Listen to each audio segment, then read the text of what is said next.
हरे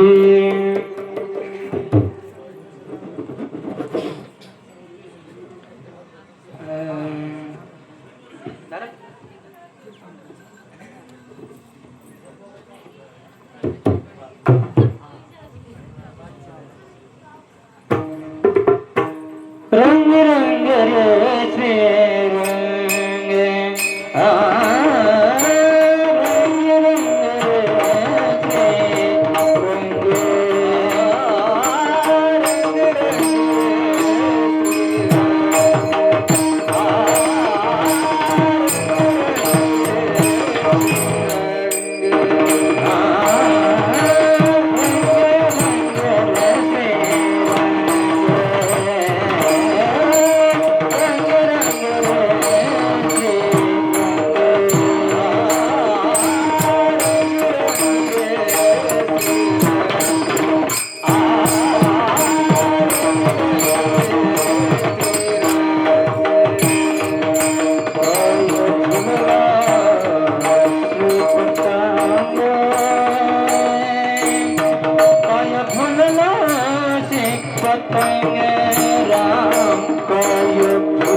रंगी रंगी रे श्रीरंगे, रंगी रंगी रे श्रीरंगे, काय बुललासी पतंगे, शरीर जायाचे ठेवणे, दर्शी अभिलाषी झने, नोहे तुझा हा परिवार, नोहे तुझा हा परिवार, द्रव्यधारा क्षणभंगूर, शरीर जायाचे ठेवणे, दर्शी अभिलाषी झने, अंतकाळीचा सोयरा, अंतकाळीचा सोयरा, तुका म्हणे विठूधरा, शरीर जायाचे ठेवणे, धरिशी अभिलाषी झने, विठ्ठल विठ्ठल.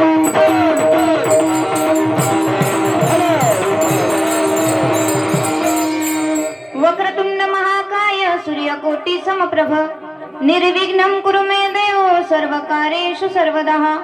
गुरुर् ब्रह्मा गुरुर्विष्णू गुरुर्देवो महेश्वरा, गुरुर् साक्षात् परब्रह्म तस्मै श्री गुरवे नमः.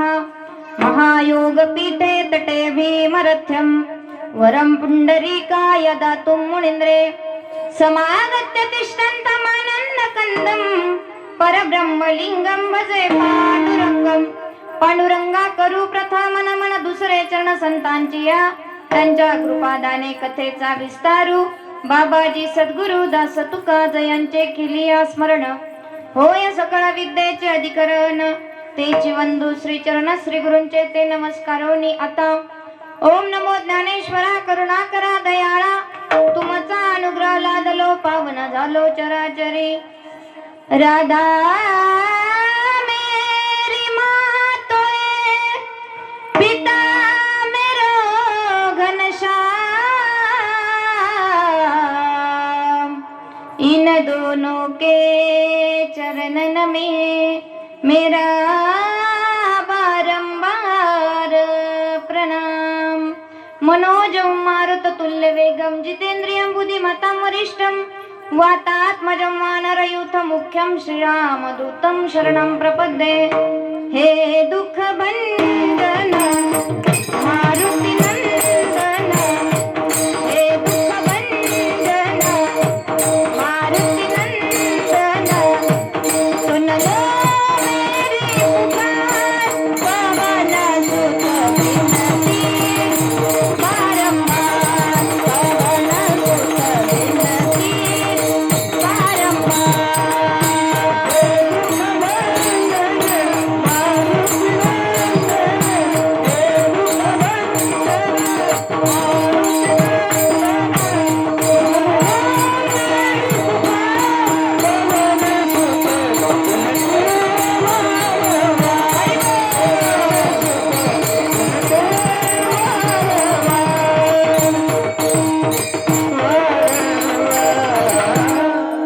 रंगी रंगी रे श्रृंगे, काय भुललासी पतंगे, शरीर जायाचे ठेवणे, धरिशी अभिलाषी झने, विठ्ठल.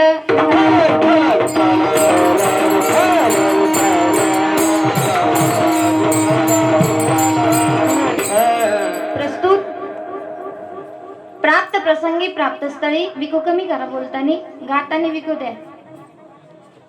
सेवेसाठी निवडलेला अभंग. जगद्गुरु जगद्वंदनीय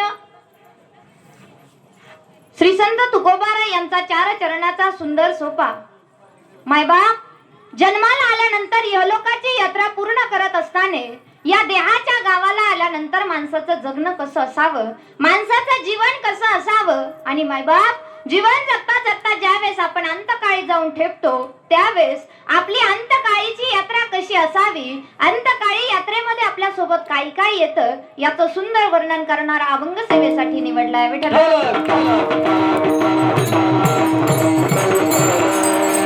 वारकरी संप्रदायाच्या नियमानुसार सेवेला सुरुवात करण्यापूर्वी थोडासा परिहार द्यायचा. तो म्हणजे असा, आपल्या या गावामध्ये भोसले वस्ती आणि या वस्तीवरील आदरणीय वैकुंठवासी कैलास काका विठ्ठल भोसले हे काका जाऊन आज 1 वर्ष पूर्ण होतंय. शास्त्राचा नियम आहे, माणूस जन्माला आला की त्याला जावं लागतं, कारण ज्याचं येणं निश्चित आहे त्याचं जाणं निश्चित आहे. सगळ्यांना हे ज्ञात आहे. माऊली ज्ञानेश्वरी मध्ये गोड चिंतन करतायत. उपजे ते नाशे, नाशिले ते पुनरपी दिसे, हे घटिका यंत्र जैसे परिभ्रमे ग. जो आलाय त्याला जायचंय. तुम्ही आम्ही आलेलो आहोत, आपल्याला सुद्धा जायचं की नाही? हा, करायचं रत्नापूरलाच नाही ना? जो आलाय त्याला जायचंय मायबाप. आपली मराठी जी बोली भाषा आहे ती खूप गोड आहे. माणूस सहज बोलतो. ताई, माणूस मेला म्हणजे गेला बोलतात का तुमच्या भागात? बोलतात ना? सगळ्यांनी माझ्यासोबत बोलत राहायचं बरं का, कारण मी आधीच सांगते माझा स्वभाव बोलकाय. तुम्ही बोलत चला, मीही बोलते. मायबाप खेळी मेळी गदारोळी असं गोड कीर्तन करू. आपण बोलतो माणूस मेला म्हणजे गेला, माणूस मेला म्हणजे जात नाही. मग जसं जन्माला आल्यानंतर तुम्हाला आम्हाला प्रत्येकाला 100 वर्षाचं आयुष्य भगवंताने दिलंय. कुणी 60 वर्ष जगतं, कुणी 50 वर्ष जगतं, कुणी ऐन 25 जातो, तर कुणी जन्म झाल्या जातो. प्रत्येकाचं जाणं आणि येणं निश्चित आहे. मग मेल्यानंतर पुढं काय? जसं देहाने या मृत्यूलोकाची वारी करतो, तसं माणूस मेल्यानंतर पुढं काय? या जीवाला ज्या दिवशी हा जीव जातो त्या दिवशी या देहामध्ये राहणारा जो आत्मा आहे तो आत्मा अमर आहे. नैनम छिंदंती शस्त्राणी नैनम दहती पावकः. असा असणारा आत्मा मृत्यू लोकाची वारी संपवून यमदरबाराच्या वारीकडे निघतो. मायबाप, या मृत्यू लोकापासून म्हणजे आपण जिथे राहतो या जमिनीपासून ते यमदरबाराचं जे अंतर भागवतामध्ये सांगितले ते 286,000 योजन एवढं. हा जीव तुमचा आमचा प्रत्येकाचा जो देह आहे तो 3.5 हाताचा आहे, बरोबर? ज्यावेळेस माणूस मरतो त्यावेळेस हा देह सोडून देतो, पण आत्मा 10 दिवस त्या घराच्या बाहेर येऊन उभा असतो. लोक म्हणतात ना, अरे त्याचा आत्मा अजून गेला नाही, म्हणतात ना, तो नाहीच जात. 13 दिवस तो जीव त्या घराच्या बाहेर उभा असतो मायबाप. मग आपल्याकडे प्रथा आहे, माणूस 10 दिवसामध्ये तो जो आत्मा आहे तो एका हाताचा देह धारण करतो नवीन, आणि 13व्या दिवशी ज्यावेळेस पिंडदान होतं त्यावेळेस यमदरबाराच्या वारीला निघतो. मग एका हाताचा देह कसा धारण करतो लक्षात घ्या मायबाप. चिंतन जास्त नाही, थोडंच करणार आहे पण सुंदर आहे, ऐका. एका हाताचा देह कसा धारण करतो? 10 दिवसामध्ये आपल्या घरी जी लोक येतील किंवा जी माणसं आपल्याला भेटायला येतील त्यांना चहा पाणी जेवण जे 10 दिवसामध्ये आपल्याला दानधर्म करता येईल ते दानधर्म करायचं, आणि मग याच्यातून तो देह तयार होतो. तो एका हाताचा देह 13व्या दिवशी त्या घराच्या बाहेर पडतो आणि यमदरबाराकडे निघतो मायबाप. दररोज हा जीव 246 योजन चालतो. असं करता करता करता करता महिना येतो. मग आपल्याकडे महिना जीव घालतात, बरोबर ना? तुमच्याकडे घालतात. काही लोक, जी लोक देव मानत नाहीत ती म्हणतात माणूस मेला म्हणजे गेला. असं काही नसतं, गेला की गेला. पण मायबाप ज्यावेळेस यमाचे दूत या जीवाला नेत असतात, रस्त्यामध्ये 12 पुरं सांगितले गरुड पुराणामध्ये. ज्यावेळेस भगवान शेषाला गरुड प्रश्न विचारतो, का हो देवा, जिवंत असताना इथं राहायचं पण मरणानंतरचा प्रवास कसा? त्यावेळेस भगवान शेषाने गरुडाला जे गरुड पुराण सांगितलंय त्या गरुड पुराणामध्ये असं चिंतन आलंय की बाबांनो, हा जीव ज्यावेळेस चालत असताना यम त्या जीवाला विचारतो, का रे, ज्या मुलाच्या संसारासाठी तू आयुष्याची काढ केली, हडाचं पाणी केलं बाबा, ज्याचा संसार मोठा व्हावा म्हणून आयुष्यभर झगडलास, ती मुलं कमीत कमी तुला जीव तरी घालतात का? प्रत्येक महिन्याला हा जीव, गेलेला जो जीव आहे तो त्या घरी येत असतो बर का. म्हणून आपल्याकडे नैवेद्य दाखवण्याची प्रथा आहे, बरोबर? असे करता करता 11 महिने होतात आणि 11 महिने पूर्ण झाल्यानंतर 12व्या महिन्यामध्ये हा जीव ज्या ठिकाणी दक्षिण दिशेला धर्मराजाची धर्मनगरी आहे, जिला यमपुरी म्हणतात, धर्मपुरी म्हणतात, त्या ठिकाणी हा जीव जाऊन पोहोचतो. यम याला नेऊन धर्मराजासमोर उभा करतो आणि आजच्या दिवशी त्या ठिकाणी धर्मराजा विचारतो, सांग यांनी पुण्य काय केलं, सांग यांनी पाप काय केलं. अरे आज याचं पिंडदान होतंय का? पिंडदान का करायचं मायबाप? तर मागची लोक, असं लोक म्हणतात की पितृदोष लागला. पितृदोष म्हणजे काय मायबाप? की गेलेल्या जीवाच्या ऋणातून आपण मुक्त होत नाही, म्हणून आपण दोषात जातो, म्हणून आपल्याला दोष लागतो.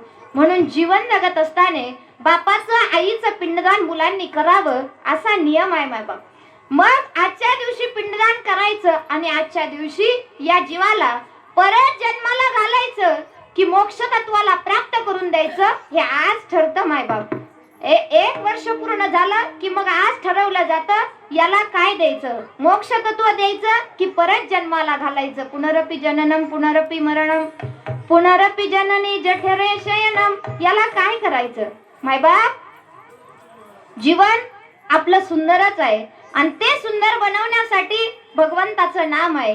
एक दिवस तुकोबाराय भगवंताच्या गाथीची निर्मिती करतायत आणि गाथा लिहित असताना एक साधक तुकोबारांना विचारतो, का हो तुकोबाराया, आम्ही जीवन जगतोय पण जीवन जगत असताना माणसाचं जगणं कसं असावं? तुकोबाराय सांगतायत, बाबा माणसाचं जगणं हे भगवंताच्या नामामध्ये रंगून जाण्यासारखं असावं. तेच महाराज सांगतायत अभंगाच्या पहिल्या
रंगी रंगी रे रंग काय बुललासी पतंगे.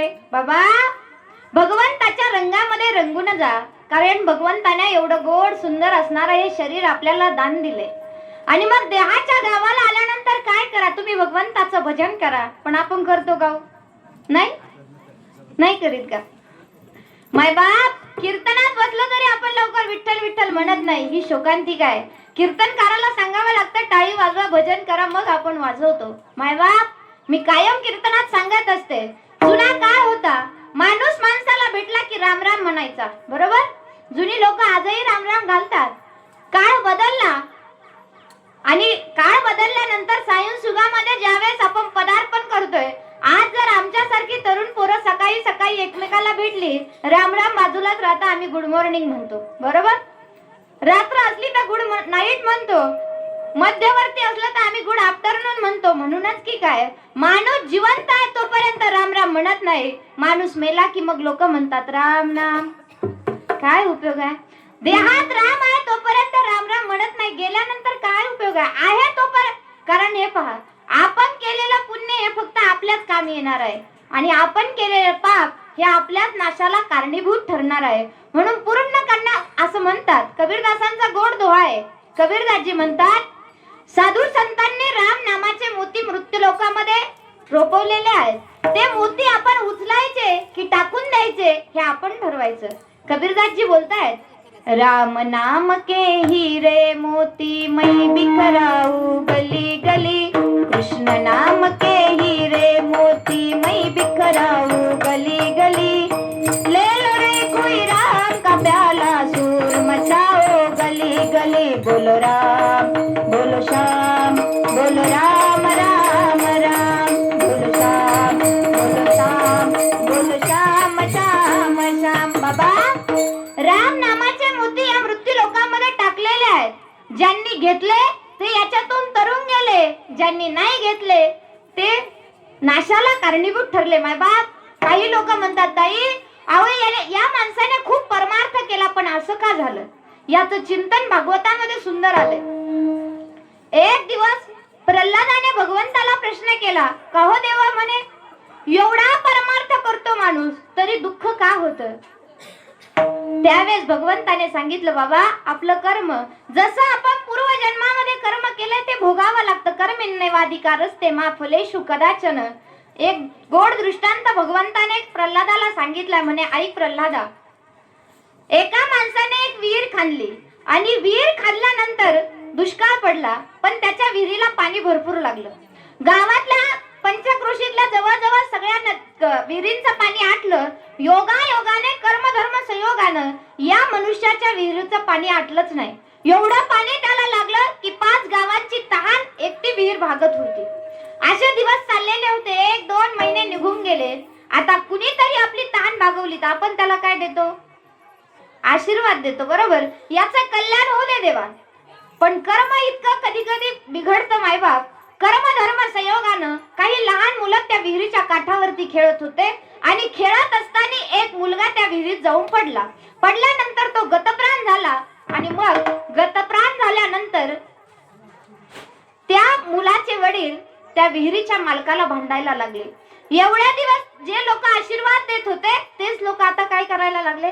त्याला बोलायला लागले की बाबा तू जर विहीर खाणली नसती तर हा मुलगा मेला नसता. तो म्हणला, मी काय त्याला मारायसाठी खाणली? अहो 2 महिने 5 गावचे लोक पाणी पित होते तेव्हा तुम्ही मला आशीर्वाद देत होता. आज हे काय झालं? दृष्टांत माझा संपला. सिद्धांताकडे या. मला काय सांगायचंय? प्रल्हादाला भगवंत सांगतायत, हे बघ प्रल्हादा, आयुष्य म्हणजे एक विहीर आहे.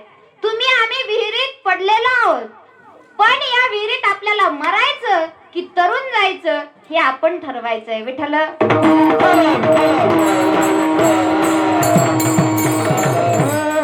तुकोबाराया, तरुण जायचं म्हणजे काय करायचं? तुकोबाराय म्हणले, बाबा भगवंताच्या रंगामध्ये जो रंगला तो तरुण गेला आणि जो संसारामध्ये रंगला तो त्या ठिकाणी त्या किड्याप्रमाणे गतप्राण झाला. तुम्हाला आम्हाला तुकोबारायांनी किड्याची उपमा दिली, पतंगाची. काय भुललासी पतंगे. जसं संध्याकाळी माता माऊल्यांना तुम्ही तुळशीला दिवा लावता, बरोबर? लावता का? अधिक महिना आहे, लावत चला. अधिकम अधिकस्य फलम. अधिक महिना आहे, अधिक मासामध्ये तुम्ही थोडं पुण्य केलं की त्याचं भरपूर पुण्य तुम्हाला भेटणार आहे. संध्याकाळी आपण दिवा लावतो. पतंग नावाचा किडा फडफड फडफड करत करत त्या तुळशी जवळ येतो. त्याला असं वाटतं या तुळशीपाशी आपल्याला या प्रकाशामध्ये काहीतरी भक्ष्य खायला भेटेल आणि तो त्या दिव्याला इतका भुलतो एका क्षणाला मरण रूपाला प्राप्त होतो. माय बाप, तसंच तुमचं आमचं झालंय. आपणही शरीराच्या गावाला आलो आणि आल्यानंतर संसाराच्या या विहिरीमध्ये पडलो. इतके भुललो कधी काळ येतो आणि कधी घेऊन जातो हे सुद्धा आपल्याला कळत नाही. का कळतं? माय बाप, जोपर्यंत देह आहे तोपर्यंत भगवंताच्या नामामध्ये रंगून जा. कारण असं म्हणतात, कलियुगा माझी करावे कीर्तन, तेने नारायण देईल बेटी. पूर्वीचा काळ होता, पूर्वीच्या काळी परमार्थ अवघड होता, पण कलियुगामध्ये खूप सोपा सांगितला. चालता बोलता कामामध्ये काम काही, म्हणा राम राम. काम करताना सुद्धा राम राम म्हणा. काही करताना तुम्ही भगवंताचं भजन करा, देव तुम्हाला त्याचं फळ देणार. कारण असं म्हणतात, नाम तुझे रे, नाम तुझे रे, नाम तुझे रे, नाम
इतकं गोड आहे, इतकं सुंदर आहे माय बाप. असं म्हणतात ना, नाम तुझे रे नारायणा. देवाचं नाम किती गोड आहे, जे त्या ठिकाणी पाषाणाला दगडाला सुद्धा पानं फोडतो. आपण तर माणसं आहोत माय बाप. साधू संतांनी भगवंताचं नाम घेतलं, संतत्वाला प्राप्त झाले. आपण माणूस आहे. मी कधीच असं म्हणत नाही देवत्वाला प्राप्त व्हा, संतत्वाला प्राप्त व्हा, पण कमीत कमी माणसाने माणूस तरी झालं पाहिजे. कारण जीवन हे सुंदर आहे आणि या मृत्यू लोकातून तरुण जाण्यासाठी आपल्याला दुसरं कुणीच सोबत येणार नाही. का येईल का? कुणीच आपल्या सोबत येणार नाही. आपल्या सोबत काय येणार? रंगी रंगी रे श्रीरंगे. वल्ल्या कोणासोबत काय गेलं? काहीच नाही गेलं, फक्त भगवंताचं नाम गेलं. मग तुकोबारायांना तो साधक म्हणतो, तुकोबाराया तुम्ही सांगतायत आम्ही भजन करू, पण का हो तुकोबाराया, ज्या देहाने भजन करायचं हा देह, हे शरीर या मृत्यू लोकाचं किती दिवसाचं पाहुणं आहे. तुकोबाराया त्या साधकाला उत्तर देतायत अभंगाच्या दुसऱ्या चरणात. सर्वनामाचं ठेवण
धरीशी अभिलाषी जने. गोड बोलताय तुकोबाराय. वाणी तुकोबारायांची आहे. साच आणि मवाळ मी तुले आणि रसाळ. तुकोबाराय म्हणतायत हे शरीर जाणार आहे का राहायला आलो तुमचं आमचं. आपण सगळ्यात जास्त प्रेम करतो कशावरती करतो? तुम्ही कशावरती करता? तुम्ही म्हणताल प्रत्येकाचं वेगवेगळं आहे, पण मायबाप सगळ्यात जास्त प्रेम माणूस करतो या शरीरावरती. तुम्ही म्हणताल कस काय?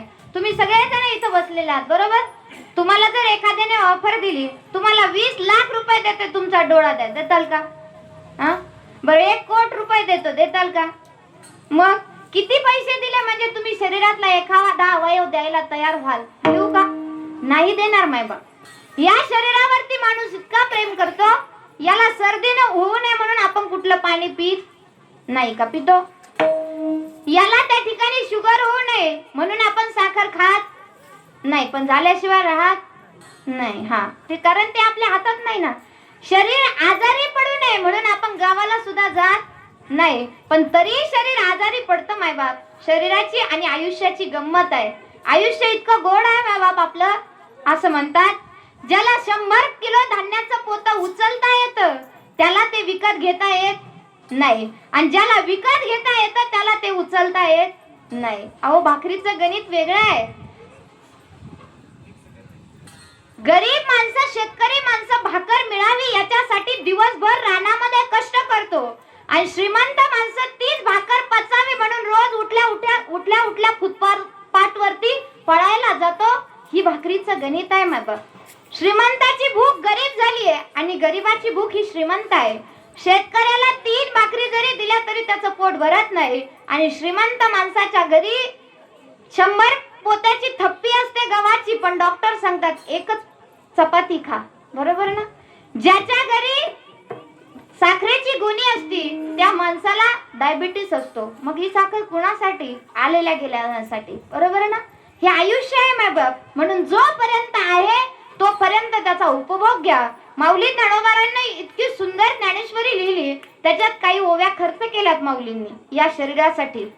माऊली म्हणतात आहे तोपर्यंत प्रेम करा. अहो म्हातारं झाल्यावर काय प्रेम करता? महिला मंडळ मला सांगा, आपल्या कपाटात किती साड्या असतात? थप्पी लागली, कपाट जर उघडलं तर धपाधपा आपल्या अंगावर पडतात. पण आपण जर गावाला चाललो तर कधी पैठणी घालतो का?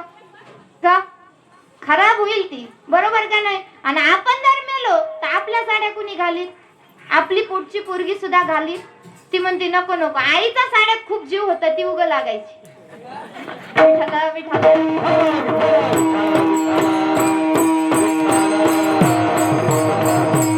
अहो आहे तोपर्यंत आपण जगत नाही माय बाप. आहे तोपर्यंत त्या कपाटाला राखण ठेवतो, काय उपयोग आहे? जोपर्यंत खाता येतोय तोपर्यंत खाऊन घ्या, जोपर्यंत फिरायला जाता येतोय तोपर्यंत देवधर्म करून घ्या. नाही तर मग गोळ्या सुरू झाल्या की मग आपण पंढरीला जातो. काय उपयोग आहे? देव म्हणतो मुखात दात राहत नाही. भजनी मंडळ म्हणतो विठ्ठल विठ्ठल विठ्ठल, आपण म्हणतो इथल इथल इथल. देव म्हणतो इथंच जन्माला आला, इथंच राहिला आणि इथंच मर बाबा. आता कशाला येतो पंढरीला? आहे तोपर्यंत परमार्थ करायचा. अहो आपला परमार्थ इतका गोड आहे, आपण देवपूजा करतो. तुमच्या रत्नापूरमध्ये करतात?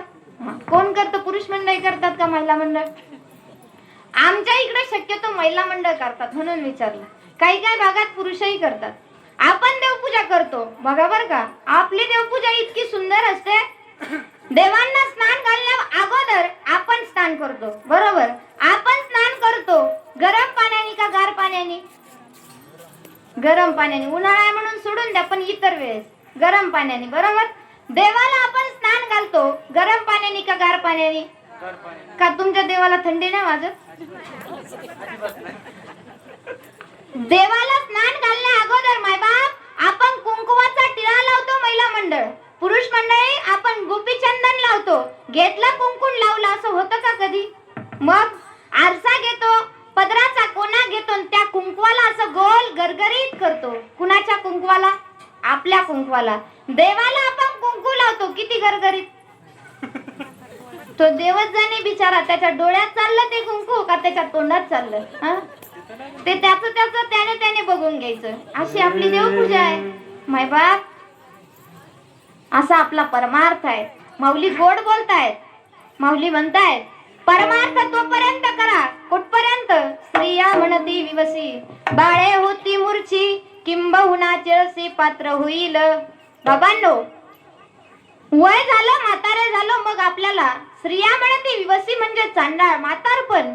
नख मुख गळू लागले, लाड आणि शेंबूड, श्वाना परी गती झाली, अवघे करती हाड हाड. अशी अवस्था झाल्यानंतर परमार्थ करायचा नाही.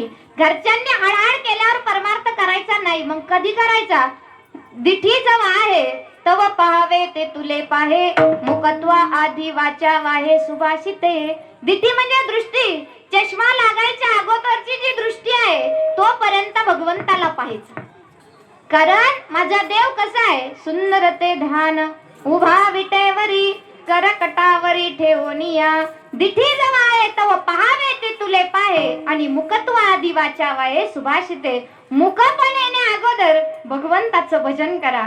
कोणतंही करा, जे तुम्हाला आवडेल ते करा, कारण आयुष्य थोडं आहे. असं म्हणतात ना, जिंदगी एक किराए का घर है, एक ना एक दिन बदलना पड़ेगा, मौत जब तुझको आवाज देगी, घर से बाहर निकलना पड़ेगा, मौत जब तुझको आवाज देगी, घर से बाहर निकलना पड़ेगा.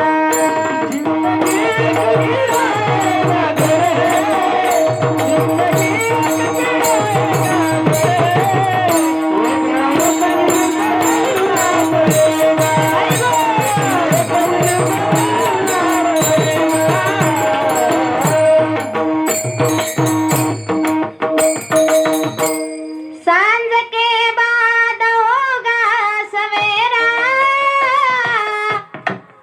देखना है अगर दिन सुनेरा, पाव फूलों से रखने से पहले तुझको कांटों पे चलना पडेगा. गोड आहे माय बाप. जीवन म्हणजे भाड्याचं घर आहे. जसं जामखेडला गेल्या गेल्या काय आपला बंगला नसतो, मग भाड्याची रूम घेतो आपण. किती दिवसाचे मालक आपण? जोपर्यंत त्या घराचा मालक येत नाही ना, आपल्याला सांगत नाही माझं घर आहे मला द्या, तोपर्यंत आपण त्या घराचे मालक.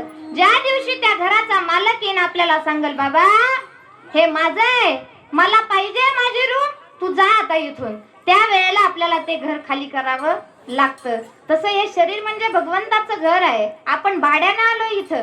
ज्या वेळेस तो आपल्याला सांगल की बाबा हे माझं आहे मला खाली करून दे, त्यावेळेस आपल्याला बरं देवाने बायपास सुद्धा नाही ठेवला. रस्त्याला बायपास असतो बरोबर. कुठं जायचं असलं तर त्या गावाला जाण्यासाठी सुद्धा बायपास असतो. पण आयुष्याला बायपास देवाने दिला का? दिला. देवाकडे सोय नाही का एवढे एवढे लाख रुपये घ्या आणि आम्हाला जीवन द्या. आहे का असं रत्नापूरला? किती श्रीमंत असू द्या, कोटीचा मालक असू द्या, पण त्याला जर अंत का त्याचा जवळ आला तर त्याला सुद्धा जावं लागतं. एक 100 एकर बागायती जमिनीचा मालक होता.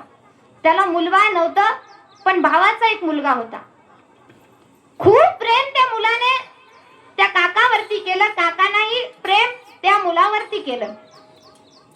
आयुष्य चाललं होतं. काकाने सांगितलं बाबा आता मी मरणार आहे, मला काय मुलगा नाही, माझी प्रॉपर्टी मी तुझ्या नावावर करून देतो. हा खुश झाला. 100 एकर बागायती जमीन आहे. अचानक उद्या आता जमीन नावावर करून द्यायची आहे, ठरलेलं आहे सगळं. वकील कागदपत्र सगळं ठरलं.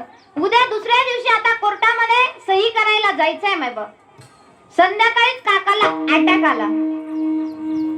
अटॅक आल्यानंतर मायबाप दवाखान्यात नेण्यात आलं. डॉक्टरने सांगितलं हे जे तुमचे काका आहेत हे थोड्या काळाचेच आता तुमचे त्या ठिकाणी तुमच्या सोबत आहेत. त्या मुलाने सांगितलं हे पहा डॉक्टर साहेब कितीही पैसे घ्या, पण माझ्या काकाला दिवस उजेडेपर्यंत जिवंत ठेवा, कारण उद्या प्रॉपर्टी कुणाच्या नावावर व्हायची आहे? माझ्या नावावर व्हायची. डॉक्टरने सांगितलं बाबा मी प्रयत्न करतो, प्रयत्न माझे आहेत पण नशीब त्यांचं आहे, भगवंताच्या हातात सगळं आहे. त्याने सांगितलं काका डॉक्टर साहेब 100 एकर जमीन आहे, 100 एकरातली 50 एकर तुमच्या नावावर करा, पण काकाला जिवंत ठेवा. दोघांचे प्रयत्न सुरू झाले. पहाटचे त्या ठिकाणी 5 वाजले, 6 वाजले, श्वासोच्छवास चालू आहे, 7 वाजले, श्वासोच्छवास चालू आहे. वकिलाला फोन केला, लवकर या साहेब तुम्ही. वकीलही लवकर उठला, सगळं आवरलं आणि आता हॉस्पिटल मध्ये निघाला. हॉस्पिटलच्या बाहेर आला, अगदी हॉस्पिटलच्या पायऱ्या चढला, रूम मध्ये जायचं तर काकाचा जीव गेला. हा मुलगा म्हणतोय डॉक्टर साहेब अहो किती पैसे घ्यावं पण त्यांना जिवंत करा. डॉक्टरने सांगितलं बाबा प्रयत्न आमचे असतात, पण ठेवायचं की न्यायचं हे फक्त भगवंताच्या हातात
धन कुबेराचे येथे मनुष्याचे काय आहे? आपलं काय आहे हो? काहीच नाही. तरी आपण आपल्या सगळ्या वस्तूवरती हक्क गाजवतो. मायबाप, भगवंत एवढा हुशार आहे. सायन्स युग कितीही पुढे जाऊ द्या, माणसं कितीही मोठे होऊ द्या, पण भगवंताने दोन गोष्टी माणसाच्या हातात दिल्या नाही. एक म्हणजे जन्म आणि दुसरी म्हणजे मृत्यू. आहे का? जन्माला कधी यायचं हेही आपल्या हातात नाही आणि कधी मरायचं हे आपल्या हातात, बाकी सगळं हातात आहे. किती लाखाच्या गाडीत फिरायचं कुणाच्या हातात आहे? आपल्या हातात आहे. किती कोटी रुपयाचा बंगला बांधायचा हे आपल्या हातात आहे. किती हजाराची पैठणी घालायची पोराच्या लग्नात महिला मंडळ कुणाच्या हातात आहे? भांडून का होईना पण घेतो ना आपण, हे आपल्या हातात आहे. पण कधी मरायचं हे आपल्या हातात नाही. म्हणून तुकोबाराय सांगताय, शरीर गायाचे ठेवणे दरीशी अभिलाषी जने. मग आपल्या सोबत काय येतं? तुकोबाराय म्हणतात, आपल्या सोबत पैसा येतो का, धन येतो का? तुकोबाराय म्हणले हे आपल्या सोबत येत नाही. नहे तुझा हा परिवार द्रव्य दारा क्षण भंगूर. माय बाप, आपण कमवलेलं जे धन आहे ते आपल्या सोबत येत नाही. कारण असं म्हणतात, धनानी भूम पशवश्च गोष्टे भार्या गृहद्वारे जन स्मशाने. आपल्या सोबत काय येतं? आपण कमवलेलं जे धन आहे ते भूमीत राहतं. ज्यांना जायचंय त्यांनी जा, ज्यांना बसायचंय त्यांनी इकडे बघा. विठ्ठल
ज्यांना जायचंय त्यांनी शांततेत जा, विक्षेप करू नका.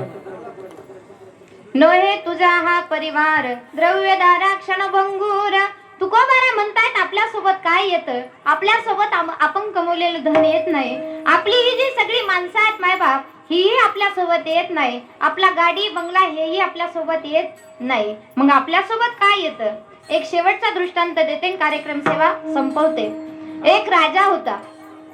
इकडे बघा, आता जे गेले त्यांना जाऊ द्या, तुम्ही इकडे बघा. एक राजा होता, त्याला 4 बायका होत्या. ध्यानपूर्वक, लक्षपूर्वक ऐका, त्याचं उत्तर तुम्ही मला सांगायचं. पहिली जी बायको होती तिच्यावरती राजा 100% प्रेम करायचा. दुसरी जी बायको होती तिच्यावरती 80% प्रेम करायचा. तिसरी जी बायको होती तिच्यावरती 60% प्रेम करायचा. आणि चौथी जी बायको होती तिच्यावरती राजा प्रेमच करत नव्हता. सुंदर आयुष्य चालू होतं. अगदी राजा म्हणल्यावर काय कमी हो, सगळं सुख सुविधा, अगदी सुंदर रामराज्यासारखं त्याचं राज्य होतं. आयुष्याची 50-60 वर्ष उलटून गेली. आता राजा जवळजवळ 80 वर्षाचा झाला आणि केस पिकला. पूर्वीच्या काळात केस पिकली की माणसं सगळं जे आपल्या हातातलं आहे ते कुणाकडे द्यायचे? मुलांकडे सोपवून द्यायचे, बरोबर? आता लहानपणीच पिकतात, त्याच्यामुळे काही कुणी कोणाला देत. मायबाप, दिवस बदलले. 80 वर्षाचा राजा झाला आणि केस पिकला. सगळं राज्य मुलांच्या हातात सोपवून दिलं आणि एक दिवस विचार करत बसला. संध्याकाळची वेळ आहे. विचार करतो, मी एवढे कष्ट केले, राज्य अगदी सुखमय केलं, सगळ्या जनतेला सुख दिलं. आता काही दिवसांमध्ये मी जाणार आहे, कारण 80 वर्ष आयुष्याची उलटलेली आहेत. माझ्यासोबत या राज्यामधलं काय येईल? बराच वेळ विचार केला, काय येईल काय येईल काय येईल. मग विचार करतो, ज्या पत्नीवरती मी 100% प्रेम केलं ती माझ्यासोबत येईल काय? म्हणून पहिल्या पत्नीकडे गेला. तिला विचारलं, का ग, तुझ्यावरती मी 100% प्रेम केलं, तू जे जे मागितलं ते ते तुला मी दिलं, का ग, मी आता मरणार आहे, मी मेल्यानंतर माझ्यासोबत येशील काय? मायबाप, बायको खूप हुशार होती. तिनं सांगितलं, राजासाहेब, नवऱ्याने बायकोवरती प्रेम करावा हा पतिधर्म आहे. तुम्ही माझ्यावरती प्रेम केला हा काय उपकार झालेला नाही. मी तुमच्या सोबत येईल, पण स्मशानापर्यंत तिथून तुम्ही एकट्याने जायचं. काय वाटलं असेल राजाला? खूप दुःख झालं. एवढं दुःख, खूप दुःख झालं. खूप रडला राजा. काही दिवस निघून गेले. 10-15 दिवसानंतर विचार करतो, पहिली तर नाही येत, दुसरी येते का तिच्याकडे जाऊ. तिच्याकडे गेला. तू माझ्यासोबत येशील काय? अगं, खूप प्रेम केलं मी तुझ्यावरती सुद्धा. तिनं सांगितलं, राजेसाहेब, अहो पहिलीवरती 100% प्रेम केलं, ती स्मशानापर्यंत सोडवायला आली. माझ्यावर तर तिच्यापेक्षा कमी प्रेम केलं. मी तुम्हाला दारातूनच वाटर लावीन, तिथून तुम्ही तुमचं जायचं. मग तो खूप वाईट वाटलं. पण आशा काय माणसाला मरेपर्यंत सुटत नाही का? सुटती नाही सुटत मायबाप. मग तिसरीकडे गेला. तिला विचारलं, का ग, त्या दोघी तर काय माझ्या सोबत यायला तयार नाही. मी खूप प्रेम केलं त्यांच्यावरती, तू माझ्यासोबत येशील काय? तिनं सांगितलं, राजासाहेब, अहो त्या दोघी वरती तुम्ही एवढं प्रेम केलं, त्या यायला तयार नाही. मी जिथं आहे तिथंच राहील, तिथूनच तुम्हाला वाटलं लागेल. चौथीकडे जायची राजाची इच्छाच राहिली नाही. खूप रडला राजा, खूप रडला. पण चौथी बायको हुशार होती, ती राजाकडे आली. तिनं सांगितलं, राजासाहेब, तीनही पत्न्यांवरती तुम्ही खूप प्रेम केलं, आतोनात प्रेम केलं, पण त्या तुमच्या सोबत यायला तयार नाहीत. तुम्ही माझ्यावरती प्रेम केलं नाही, पण मी तुमच्यावरती प्रेम केलं. कळत नकळत मी तुमच्या सोबत होते. राजेसाहेब, या तिघी जरी तुमच्या सोबत आल्या नाही तर मी तुमच्या सोबत येईल. राजाला आनंद झाला. दृष्टांत माझा संपला. सिद्धांताकडे या. हा राजा आहे कोण? या राजाच्या बायका आहेत कोण? लक्षपूर्वक ऐका. हा राजा म्हणजे तुमचा, माझ्या प्रत्येकाच्या आतमध्ये राहणारा आत्मा. आपला आत्मा अमर आहे. पहिली जी बायको आहे ती आहे शरीर. कारण आत्मा काय धारण करतो? शरीर धारण करतो. आणि मी मगाशीच सांगितलं, माणूस 100% प्रेम करतो. कशावरती करतो? शरीरावरती. काळा जर माणूस असला तर पावडर लावू लावू गोरा करतं. बरोबर का नाही? जुना काळ होता, जुनी माणसं बसलेली आहेत. मायबाप, मुलगा जर गोरा असला आणि तुम्ही जर पोरगी पाहायला गेले आणि पोरगी जर काळी असली, खरं सांगा ते लग्न व्हायचं का? जुन्या काळात. आता कशी चालते, लंगडी पांगडी आंधळी कशी आसन तशी फक्त पाहिजे. काय अहो, जैसी करणी वैसी भरणी, हे इथंच आहे. हे आपणच केलंय म्हणून हे उगवलंय. लोक म्हणतात, काय देवाने दिवस आणले. अहो, एका गावात 30-30 पोरं बिना लग्नाची आहेत. हे आपणच केलंय. आपणच पुरींना मारलं, आपण स्त्रीची हत्या केली मायबाप, आणि त्याचं पाप आपल्याला भोगावं लागतंय. हा जुना काळ होता.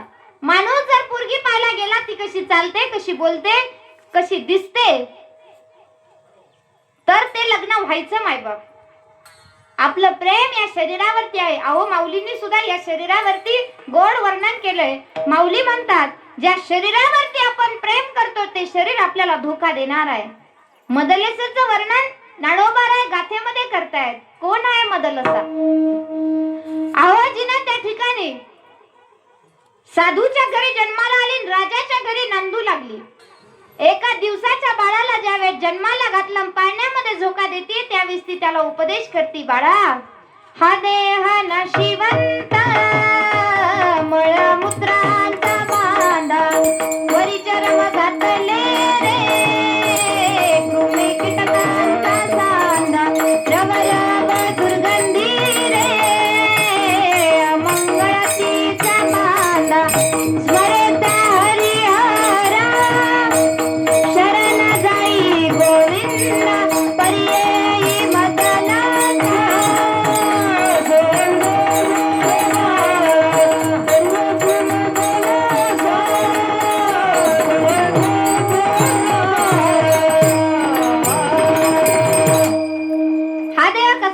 नाशिवंत आहे, नाचकाय कुचकाय सडकाय आहे का नाही? दुर्गंधी. एखाद्या जर शुगरवाल्या माणसाला जखम झाली तर त्याची लवकर जखम बरं होत, मग त्याच्यातून काय येतं? दुर्गंधी येते. वरी चर्म, चर्म म्हणजे कातड. या पांढऱ्या कातड्यावरती आपण प्रेम करतो, पण वयाची 40शी उलटली की हे आपोआप काळं पडायला लागतं, याच्या घड्या पडतात. म्हणून मदलसा सांगतेय, याच्यावरती प्रेम करू नको, मग कशावरती प्रेम कर? स्मरे त्या हरिहरा शरण जाई गोविंदा. मायबाप, ही पहिली पत्नी जी आहे ती आहे आपलं शरीर, ते आपल्या सोबत येत नाही. राजाला दुसरी पत्नी उत्तर देते, बाबा ज्यावेळेस तुम्ही जाताल त्यावेळेस मी फक्त तुम्हाला दारापर्यंत सोडवायला येईल. ते आहे तुमचं माझं प्रत्येकाचं घर. कसंही असू द्या, कोट रुपयाचा बंगला आहे मायबाप, आणि कोट रुपयाच्या बंगल्याचा मालक मेलाय म्हणून त्याचा तो बंगला त्याच्या अंत्यविधीला गेलाय. पाहिलं कधी? अहो, बंगला बांधायला आयुष्यभर आपण कष्ट करतो. खरं बोला, मला खरं सांगा, आयुष्यभर कष्ट करतो आणि उन्हाळ्यात आपण कुठं झोपतो? एका बंगल्यावाल्या मालकाला सहज विचारला, अहो काका, तुम्ही आयुष्यभर एवढे कष्ट केले, एवढा सुंदर कोट रुपयाचा बंगला बांधला आणि तुम्ही बाहेर का झोपले? ते म्हणले, ताई बंगल्यात झोपच येत नाही, बाहेरच बरं वाटत, मग बांधला कशाला? मायबाप, ही जगण्याची गंमत आहे. तोपर्यंत उपभोग घ्या, हा बंगला आपल्या सोबत येत नाही. तिसरी जी पत्नी आहे जी सांगते, मी आहे तिथंच थांबल, तिथूनच तुला वाट लागेल, ती म्हणजे आपली गाडी, आपली शेती जिथं आहे तिथूनच आपल्याला वाट लावते. कोट रुपयाची गाडी असू द्या मायबाप, नाहीतर 100 एकर बागायती जमीन असू द्या, ती सुद्धा आपल्या सोबत येत नाही. मग आपल्या सोबत येतं काय? गोड आहे. जी चौथी पत्नी आहे ती राजाला सांगते, राजा मी तुझ्या सोबत येईल. ती कोण आहे? आपण आपल्या आयुष्यामध्ये केलेलं पुण्य, आपण आपल्या आयुष्यामध्ये केलेलं दान धर्म आणि आपण आपल्या आयुष्यामध्ये केलेली भगवंताची सेवा, हे आपल्या कायम सोबत असतात. लोक म्हणतात ना, हो एवढा मोठा ऍक्सिडेंट झाला, गाडीचं काहीच राहिलं नाही, पण माणसाला खर्चटलं सुद्धा नाही. त्याचं काय काम आलं? पुण्य काम आलं. काय काम आलं? पुण्य. म्हणून हे पुण्य कमवण्यासाठी काय करायचं? तर भगवंताची सेवा करायची. विठोबा रखुमाई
उशीर केला. आम्ही तर लवकर आलो होतो. उलट आमच्या इकडे 9:30ला 11:30 संपतं. तुम्ही 10, 10:15, 10:30 वाजवले.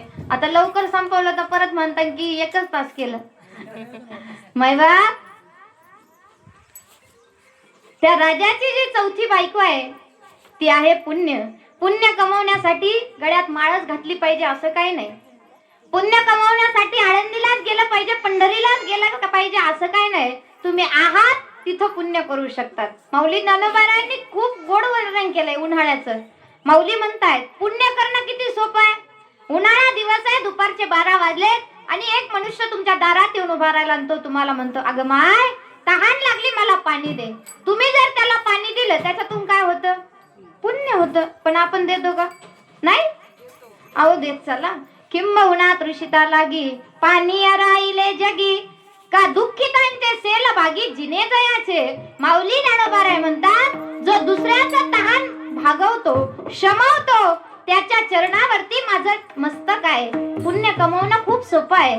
चलता चलता आपण पुण्य करू शकतो, फक्त करत नाही. अहो राम म्हणायला काय जास्त वेळ लागत नाही, पण म्हणत नाही ही शोकांतिका आहे. म्हणून जीवन जगत असताना आपण जे काम करतोय ते काम करता करता का होईना पण पुण्य करत चला. कारण आपण कमवलेलं पुण्य आणि आपण कमवलेलं भगवंताचं नाम हेच आपल्या सोबत येतंय. अभंगाचं शेवटचं चरण. अंतकाळीचा सोयरा अंतकाळीचा सोयरा अंतकाळीचा सोयरा अंतकाळीचा सोयरा अंतकाळीचा सोयरा अंतकाळीचा सोयरा अंतकाळीचा सोयरा अंतकाळीचा सोयरा अंतकाळीचा सोयरा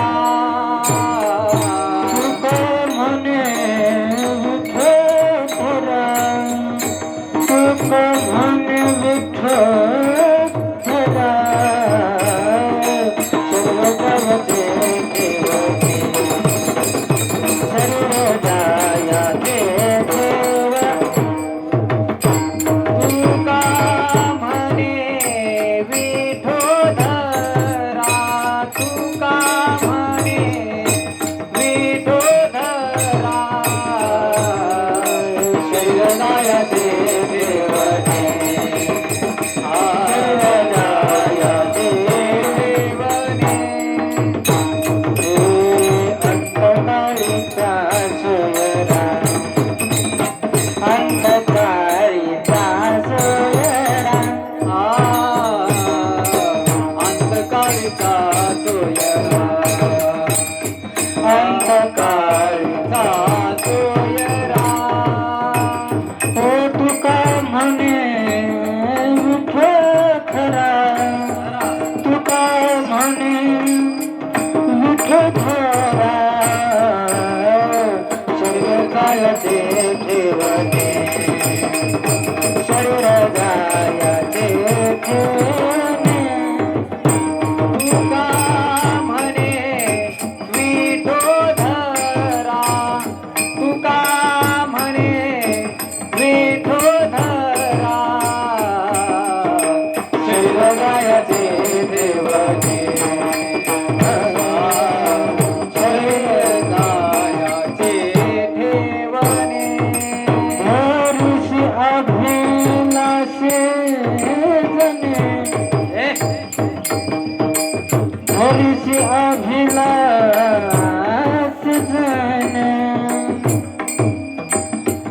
हरिषी अभिलाष जनरा रे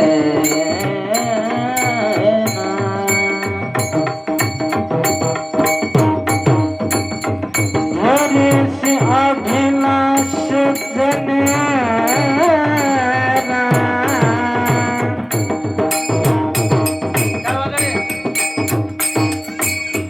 धरिषी अभिलाष जनरा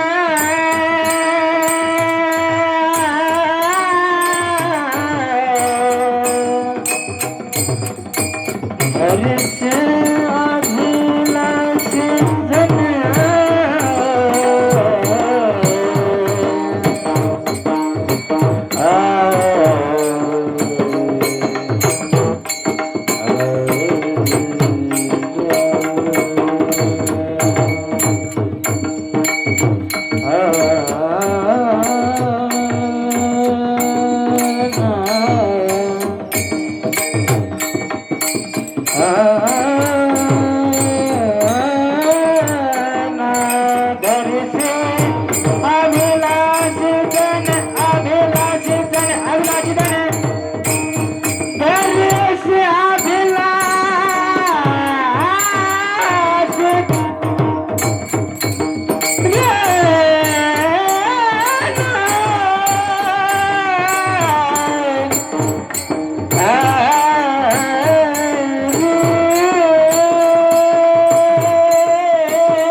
अभिलाष जने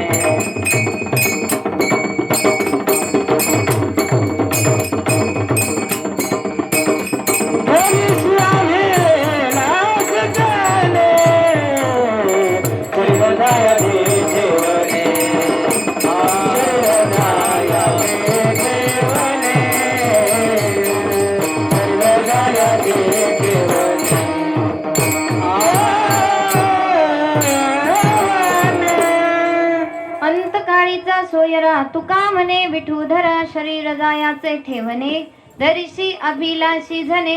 तुकोबराय सांगतायत बाबा आपला सोयरा कोण होणार आहे तर भगवंत होणार आहे. आपल्या सोबत काय येणार आहे तर फक्त भगवंताचं नाम येणार आहे माय बाप. म्हणून भगवंताचं जे नाम आहे सतगण चितगण आनंदगण असं असणारं भगवंताचं नाम घ्या. सच्चिदानंद रूपाय विश्वोत्पत्त्यादि हेतवे तापत्रय विनाशाय श्रीकृष्णाय वयम नमः असं असणारं भगवंताचं नाम तेच फक्त आपल्या सोबत येणार आहे. बाकी आपल्या सोबत फक्त इथं उपभोगण्यासाठी हे सगळं जे ऐश्वर आहे हे फक्त आहे तोपर्यंत उपभोगण्यासाठी.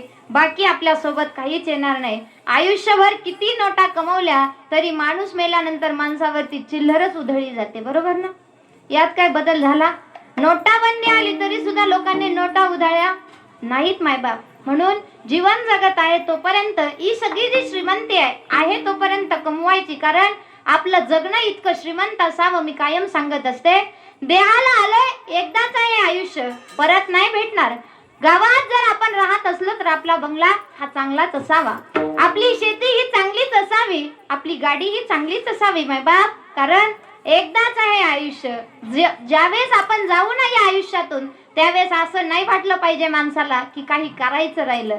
सगळं झालं अगदी तृप्त मनाने समाधान मनाने ज्यावेळेस हा जीव जातो त्यावेळेस आपला सोयरा देव होत. नाही तर लोक म्हणतात त्याची काहीतरी इच्छा राहिली ती ठेवायची नाही. आहे तोपर्यंत कष्ट करायचे आणि स्वतःच्या हिमतीवर स्वराज्य उभा करायचं जसं माझ्या छत्रपतींनी केलं मायबाप. आईने शिकवलं, माझी जाऊ साहेबांनी शिवाजी महाराजांना धडे दिले आणि स्वराज्य निर्माण करण्याची ताकद त्यांच्यामध्ये दिली, संस्कारामध्ये दिली. मायबाप स्वराज्य निर्माण केलं, तसं आपणही आपलं जे स्वराज्य आहे ते निर्माण करायचं. ज्यावेळेस जायचं त्यावेळेस समाधानाने जायचं आणि देवाला सांगायचं, देवा आयुष्यभर तुझी निस्वार्थ भावाने सेवा केली. लक्षात ठेवा मायबाप, दिवसाचे 24 तास असतात. 24 तासातले 23 तास 59 मिनिटं संसार करा. नवे आयुष्यामध्ये जे जे पाहिजे ते मिळवण्यासाठी कष्ट करा. उरला 1 मिनिट, त्या 1 मिनिटामध्ये माझ्या भगवंताचं नाम घ्या. 1 मिनिट देवाला द्या. रोज 1 मिनिटामध्ये जेवढं भजन होईल, जेवढं नामस्मरण करता येईल तेवढं नामस्मरण करा. नाही काही झालं तर कमीत कमी देवाला 2 हात जोडा मायबाप. नाही देवाला हात जोडता आले, ज्या मायबापाने आपल्याला जन्माला घातलं त्या आईबापाच्या चरणावरती नतमस्तक व्हा. कारण आई वडिलाच्या चरणावरती जर हा जीव नतमस्तक झाला तर माणसाला उभे आयुष्यात पुन्हा पुढे आपलं हे मस्तक झुकवावं लागत नाही. पण कलियुगाची वाटचाल करत असताना आपण पाहतो, ज्याने जन्म दिला, जिनं वाढवलं, ज्या बापाने आयुष्याची काढ केली, आपल्याला सांभाळलं, आज आपण त्या आईबापाला विसरत चाललोय. आपल्याकडे फॅशन आली आहे. फॅशनच्या युगामध्ये तुम्ही आम्ही व्हायला राहायला लागलो आणि आई बापाला घरातून हाकलून द्यायला लागलो. मायबाप आहे तोपर्यंत पुरणपोळी खाऊ घाला मायबाप. मेल्यानंतर 10वे श्राद्ध आपल्याला घालायचेच आहेत, पण आहे तोपर्यंत जीव लावा. मेल्यानंतर किती जीव लावला त्याचा फायदा होत नाही मायबाप. कारण असं म्हणतात, आईच्या चरणावरती काशी आहे आणि बापाच्या चरणावरती देव आहे मायबाप. आहे तोपर्यंत त्यांची सेवा करा. गेल्यानंतर कितीही शोधलं आणि किती कुठेही शोधलं तरी मायबाप दिसत नाही. आज या परिवारातला बाप निघून गेलाय. असं म्हणतात, जोपर्यंत घरामधली आई जिवंत असते तोपर्यंत घराचं माहेर जिवंत आहे. जोपर्यंत घरातला बाप जिवंत आहे तोपर्यंत घरातल्या मुलीचं माहेर जिवंत आहे. कारण मुलीवरती जो निस्वार्थ प्रेम करतो तो बाप असतो आणि मुलावरती जी निस्वार्थ प्रेम करते ती आई असते. पोरीचं जर लग्न झालं ना आणि पोरगी जर माहेराला आली ना, कधीच बघत नाही अंगणात तुळस आहे का नाही, पण दारामध्ये सोडलेली बापाची चप्पल आवर्जून वाहते. कारण बाप एवढं प्रेम करतो मायबाप मुलीवरती, माझ्या पोरीचं चांगलंच व्हावं. किती हुंडा मागू द्या समोरच्याने तरी हा द्यायला तयार होतो, त्याचं नाव बाप असतो. म्हणून मी सांगत असते, मायबाप आहे तोपर्यंत आपल्या आई बापाला भेटत चला. अहो मेल्यानंतर किती शोधले ना तरी कुठंच दिसत नाही. असं म्हणतात, बाप म्हणजे काय आहे? बाप म्हणजे जगण्याचं माप आहे. जगणं आपोआप आहे. ज्याची माया अमाप आहे तो म्हणजे बाप आहे. अहो माझ्या तुकोबारायांनी भागीरथीवरती आणि भागीरथीने तुकोबारायांवरती एवढं प्रेम केलं. ज्यावेळेस तुकोबारायांचं वैकुंठ गमन झालं आणि भागीरथीला माहिती झालं की माझे बाबा वैकुंठ धामाला गेले, भागीरथीने दावा सुरू केला, बाबा गेले कोण्या गावा? बाबा तुम्ही कोणत्या गावाला गेले? मला भेटायला या. नाही यावंच लागेल. जगाचा चालक मालक भागीरथीला भेटायला आला. भागीरथीने सांगितलं, देवा तुला नव्हतं बोलवलं, मी माझ्या तुकोबांना माझ्या बापाला बोलवलं होतं. मायबाप इतिहास आहे. तुकोबारा भागीरथीसाठी वैकुंठावरून मृत्यू लोकामध्ये भेटण्यासाठी आले. हे आहे मुलीचं आणि बापाचं प्रेम. म्हणून मी कायम सांगत असते, आपल्या बापाला भेटत चला. अहो बोलत चला. मेल्यानंतर किती ओरडलो आणि किती रडलो तरी आपल्याला बाप भेटणार नाही. म्हणूनच असं म्हणतात, उरामंदी माया त्याची काळ्या मेघावानी, दाखविना कधी कोणा डोळ्यातल पाणी. जिजू जिजू संसाराचा गाडा हाकला, वटामंदी आसू जरी कनावा कला. घडीभर तू थांब जरा, ऐक त्याची डापर, लई अवघड हाय गड्या उमगाया बापर, उमगाया बापर, लई अवघड हाय गड्या उमगाया बापर, उमगाया बापर. म्हणून माय बाप, जोपर्यंत आपल्या बाप जिवंत आहे ना तोपर्यंत बापाची सेवा करावं. स्वतःला कधी बनेल घेत नाही, पण माझी ताई दिवाळीला यायची ना, तिला साडीचे पैसे करून ठेवतो असा बाप असतो. माझी ताई मला भेटायला यायची ना, तिच्या संसारात तिला त्या ठिकाणी चांगली साडी घेईल याच्यासाठी कष्ट करतो तो बाप असतो असं म्हणतात ना. माझ्या डोळ्यातली असव कुणी मायेन पुसताना, उरी हुंद का दाटतो या गोष्ट बापाची सांगताना.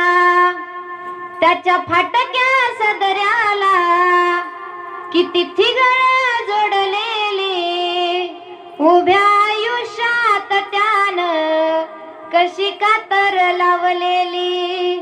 मला कसं होत या कुणी बाबा म्हणताना, उरी हुंद का दाटतो या गोष्ट बापाची सांगताना. माय बाप असा बाप असतो.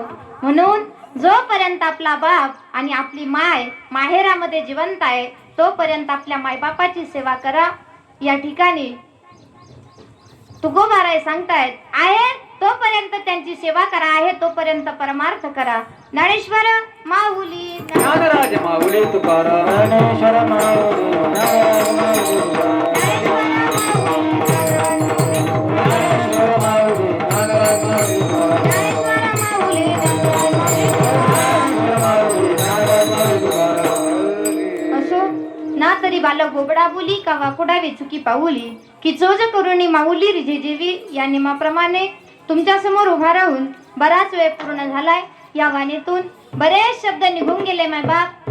सगळंच कीर्तन लक्षात राहत नाही, सगळंच घरी नेता येत नाही, परंतु सांगून जाईल. सगळं कीर्तन नाही नेता आलं तरी जे तुम्हाला आवडलं, जे पचलं, जे रुचलं असं माझ्या भगवंताचं नाम घरी न्या आणि ते नाम घ्या. या ठिकाणी आज ज्या निमित्ताने आपण जगलोय, आपल्यातून निघून गेलेले आदरणीय वैकुंठवासी कैलास विठ्ठल भोसले हे काका जाऊन आज 1 वर्ष पूर्ण होतंय. भगवंताला एवढीच विनंती करून जाईल की या जीवाला मोक्षाची प्राप्ती करून दे.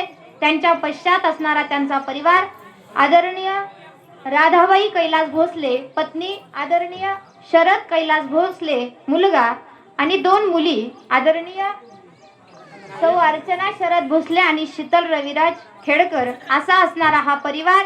या परिवारावरती आलेलं दुःख भगवंताला एवढीच विनंती करून जाईल की या परिवारावरती जे दुःख आलंय त्यातून निवारण करण्याची त्यांच्यामध्ये ताकद दे.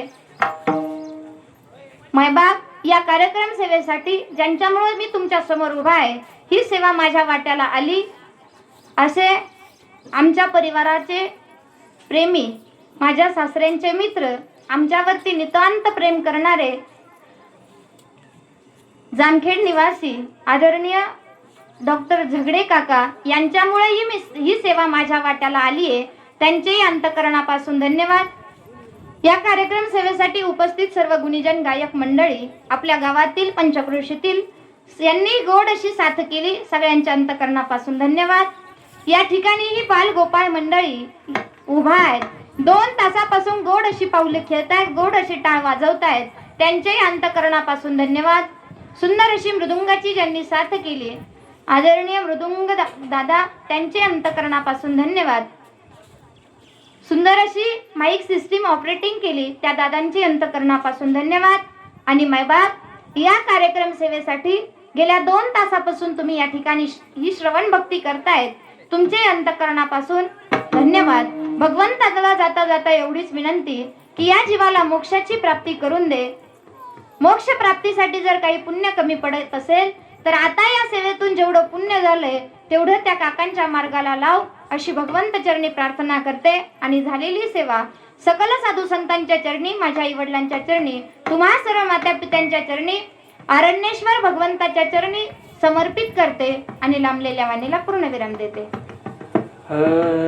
आम्ही जातो तुम्ही कृपा सुधावे, तुम्ही कृपा आम्ही जातो तुम्ही कृपा सुधावे, आम्ही जातो तुम्ही कृपा सत्या सांगावी नक्की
आरतीचं ताट आणा. आरतीचं ताट आणा, आरतीचं.